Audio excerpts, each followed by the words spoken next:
নমস্কার।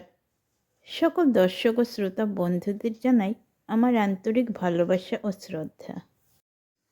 কৃষ্ণের রঙ্গরসিকতা শুনতে শুনতে গোপালকগণ আহার করছিল।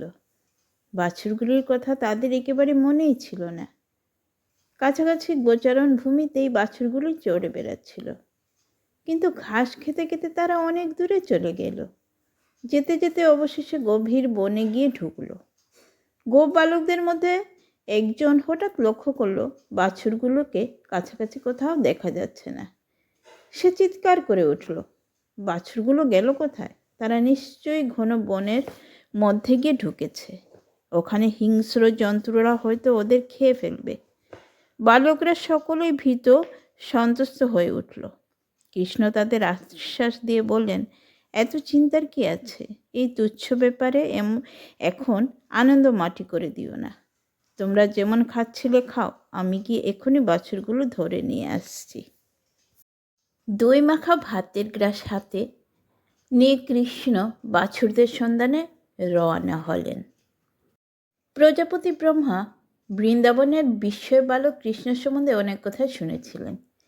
তিনি চাইলেন একটি চাতুরীর আশ্রয় নিয়ে কৃষ্ণের ক্ষমতা পরীক্ষা করে দেখবেন। তাই ব্রহ্মা বাছুরগুলিকে লুকিয়ে রেখেছিলেন। কৃষ্ণ সব জায়গায় খোঁজাখুঁজি করেও ধেনুবৎসদের কোথাও দেখতে পেলেন না। বন্ধুদের সে কথা জানাবেন বলে ফিরে এসে দেখেন কি আশ্চর্য, তারাও উধাও হয়ে গেছে। আবার তিনি সখাদের খুঁজতে বেরোলেন। অনেক অনুসন্ধানের পরেও তিনি তার বন্ধু বা বাছুর কাউকেই খুঁজে পেলেন না। তখন কৃষ্ণ মনে মনে বুঝতে পারলেন নিশ্চয়ই কেউ দুষ্টুমি করে এ কাজ করছে। তিনি চোখ বন্ধ করে এক মুহূর্ত ধ্যান করলেন। কৃষ্ণ যে স্বয়ং ভগবান, তিনি এক পলকে সব কিছু বুঝতে পারলেন। তিনি স্মিত হেসে বললেন, বুঝেছি, এ তাহলে ব্রহ্মারই কারসাজি, কিন্তু আমি এর চাইতেও ভালো চাতুরি করতে চাই। তিনি সঙ্গে সঙ্গে হারানো বাছুর আর বন্ধুদের বদলে নতুন করে ধেনুবৎস ও সখাদের সৃষ্টি করলেন। তিনি নিজেও নবসৃষ্ট বালক ও বাছুরদের রূপ ধারণ করলেন। এখন আর কেউ আলাদা করে চিনতে পারবে না কোন বাছুর আর কোন বালকেরা প্রজাপতি ব্রহ্মার সৃষ্টি, আর কোনটাই বা এইমাত্র তিনি নিজে সৃষ্টি করলেন। এক দারুণ মজাদার দৃশ্য। কৃষ্ণ একাই বহুরূপ ধারণ করেছেন। তিনি নিজেই ধেনুবৎস, নিজেই রাখাল বালক সেজে গোচারণ করছেন, নিজেই নিজের সঙ্গে নানা রকম খেলা করছেন এবং তিনি নিজেই আবার সকল খেলনা ও অন্যান্য খেলার সামগ্রী। এইভাবে বহুরূপী কৃষ্ণ ধেনুবৎস নিয়ে বৃন্দাবনে ফিরলেন। পায়ের নূপুরধ্বনি ও বাঁশি সুর শুনে গোপ রমণীরা তাদের সন্তানদের নিতে এলো। রমণীরাও বুঝতে পারল না যে এই বালকেরা নতুন, তারা যে সন্তানের জন্মদান করেছিলেন এরা সেই সন্তান নয়। এভাবে 1 বছর পার হলো। ব্রহ্মা আবার বৃন্দাবনে এলেন তার চাতুরীতে কতটা কাজ হয়েছে তা স্বচক্ষে দেখতে।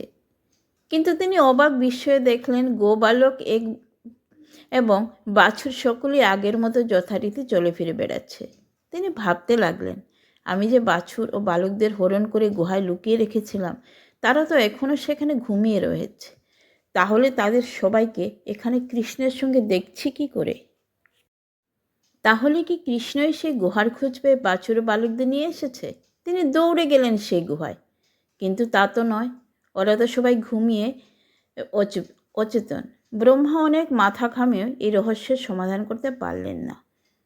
কৃষ্ণ কিন্তু আগাগোড়া ব্রহ্মার এই বিবলতা লক্ষ্য করে যাচ্ছিলেন। অবশেষে ব্রহ্মার অবস্থা দেখে তার মায়া হলো। রহস্যের আসল কারণটা তাকে বললেন। ব্রহ্মা তখন কৃষ্ণের চরণে পতিত হলেন।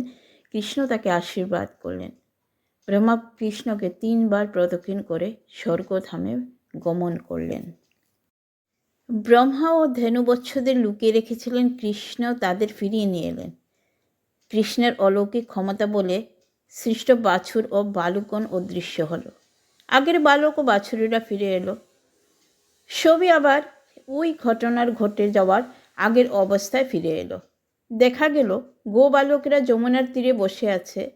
তারা তাদের খাবার অর্ধেকটা খেয়ে কৃষ্ণের ফিরে আসার প্রতীক্ষা করছে। কৃষ্ণ গিয়েছেন বাছুরদের খুঁজে আনতে। তারা জানতেই পারেনি ইতিমধ্যে 1 বছর পার হয়েছে এবং নানা ঘটনা ঘটে গেছে। তাদের মনে হলো কৃষ্ণ মাত্র আধ ঘন্টার মধ্যে বাছুর নিয়ে ফিরে এলেন। আজকে এই পর্যন্ত বন্ধুরা, আগামী পর্বে আপনাদের সাথে আবার দেখা হচ্ছে। ভিডিওটি দেখার ও পাশে থাকার জন্য আপনাদের জানাই অসংখ্য ধন্যবাদ।